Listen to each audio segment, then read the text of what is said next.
रघु नाम का एक व्याध रहता था। व्याध मतलब जो पशु पक्षियों का शिकार करके अपना जीविका निर्वाह करता है।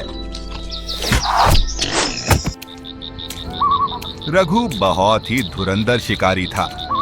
रोज रोज शिकार करना कोई आसान काम नहीं होता। कभी शिकार मिलता तो कभी कुछ भी हाथ नहीं आता। एक बार कई दिनों तक रघु को कुछ शिकार नहीं मिला।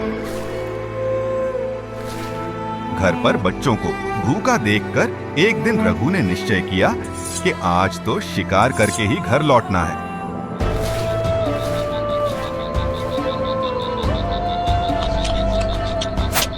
लगातार विफल प्रयासों के बाद रघु एक झील के पास एक पेड़ देखकर सोचा, कोई ना कोई जानवर तो जरूर यहाँ पानी पीने आएगा ही। पेड़ के ऊपर मैं शेर भालू से भी बचा रहूंगा, यहीं पर इंतजार किया जाए।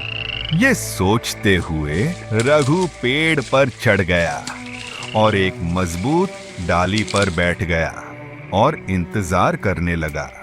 शाम हो रही थी, तभी एक हिरनी पानी पीने आई। रघु ने अपना धनुष बाण उठाकर निशाना साधा। हिरनी को पेड़ पर बैठा रघु दिख गया और हिरनी डर के मारे थर थर कांपने लगी। हिरनी के आंखों से आंखें मिलते ही रघु को हिरनी का डर महसूस हुआ। हिरनी बोली, हे व्याध, मेरे घर पर मेरे बच्चे इंतजार कर रहे हैं, कृपा करके मुझे मत मारिए। रघु ने सोचा, आश्चर्य की बात है, ये जानवर बात कर सकती है। मुझे न मारे, मुझे जाने दीजिए। मेरे घर पर भी कई दिनों से बच्चे भूखे हैं। आज मैं तुम्हें न मारूं तो मेरे बच्चे भूखे मर जाएंगे। फिर मुझे थोड़ा सा समय दीजिए, मैं आखिरी बार मेरे बच्चों से मिलकर आती हूँ, फिर मुझे मार देना। क्या तुमने मुझे मूर्ख समझा है? तुम्हारे बात पर मैं यकीन कैसे करूं? मैं भी एक माँ हूँ, आपके बच्चों के लिए आपका दर्द मैं समझती हूँ। मैं वचन देती हूँ, मैं जरूर लौट आऊंगी। रघु के हृदय में थोड़ी सी सहानुभूति जगी। उसने अपना धनुष बाण नीचे कर लिया। हिरनी ने सर झुकाकर रघु को प्रणाम किया और कूदकर वहां से भाग गई। रघु वहीं पर बैठे बैठे इंतजार करने लगा। धीरे धीरे रात हो गई। एक ही जगह पर बैठे रहने के कारण रघु थोड़ा सा ऊब गया तो वो उस पेड़ के डाली से एक एक पत्ते तोड़ के नीचे फेंकने लगा। संयोग से वो एक बेल का पेड़ था और पेड़ के नीचे एक शिवलिंग था जो सूखे पत्तों से ढक गया था। रघु के तोड़े हुए पत्ते जाकर शिवलिंग पर गिर रहे थे। संयोग और भी बाकी था। वो रात महाशिवरात्रि की रात थी। अनजाने में ही सही रघु ने रात भर भूखा रह के शिवलिंग पर बेल पत्ता चढ़ाता रहा। मन ही मन रघु सोचा, हिरनी मुझे बुद्धू बनाकर भाग गई। मैं ही मूर्ख हूँ जो एक हिरनी के वचन पर भरोसा कर लिया। धीरे धीरे सुबह होने लगी।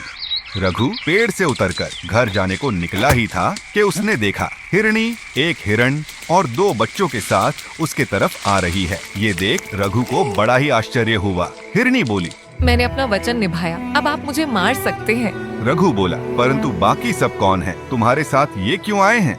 हिरनी के साथ आया हुआ हिरण बोला, हे व्याध श्रेष्ठ, मेरे जीवन संगिनी ने आपको वचन दिया था तो वह अपना शरीर आपको सौंपने आई है, परंतु उसके बिना मैं जीवित नहीं रह सकता। कृपा करके आप मुझे भी मार डाले तो मेरा मृत्यु व्यर्थ नहीं जाएगा। कम से कम आपके परिवार के पोषण के काम आ सकूंगा। हिरण के बच्चे बोले, माता पिता के मृत्यु के बाद हम भी इस जंगल में ज्यादा दिन जीवित नहीं रह पाएंगे, तो कृपया हमें भी मार डाले। हम बच्चे हैं, हमारा मांस बहुत स्वादिष्ट होगा, आपके बच्चे खुशी से खाएंगे। ये सुन के रघु बहुत ही विचलित हो गया। वो अपना धनुष बाण उठाया पर लक्ष्य नहीं साध सका। उसका हाथ कांप रहा था। उसने अपना बाण झुका दिया। रघु बोला, आप सब पशु योनि में जन्म लेकर भी सत्यनिष्ठ और करुणा से भरे हुए हो। मैं आप लोगों को मार नहीं सकता। आप सब घर लौट जाइए। ये सुन के हिरण परिवार खुशी से कूदते हुए वहाँ से चले गए, परंतु रघु के घर पर अभी भी उसके बच्चे भूखे थे। रघु मन ही मन सोचा, हिरण घास से मित्रता करेगा तो खाएगा क्या? मैं एक व्याध हूँ, मैं जीव जंतुओं पे करुणा करूँगा तो घर पर मेरे बच्चे भूखे मर जाएंगे। हे भगवान मार्गदर्शन करें। तभी जोर से हवा चली और शिवलिंग के ऊपर से सूखे पत्ते हट गए। शिवलिंग से उज्जवल ज्योति निकलने लगी। रघु की आंखें उस ज्योति से धुंधला गई। रघु ने आंखें खोली तो सामने स्वयं शिवजी खड़े थे। शिवजी बोले, पुत्र, तुमने जो दया, क्षमा और करुणा का भाव दिखाया है उससे मैं बहुत प्रसन्न हुआ।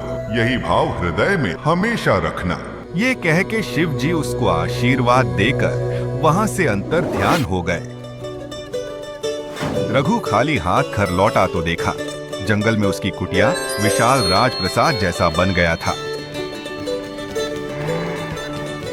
उसकी बीवी एक टोकरी फल और सब्जी दिखाकर बोली, स्वामी देखिए, घर के पीछे के जंगल से क्या मिला मुझे। अब से आपको और शिकार करने की जरूरत ही नहीं है।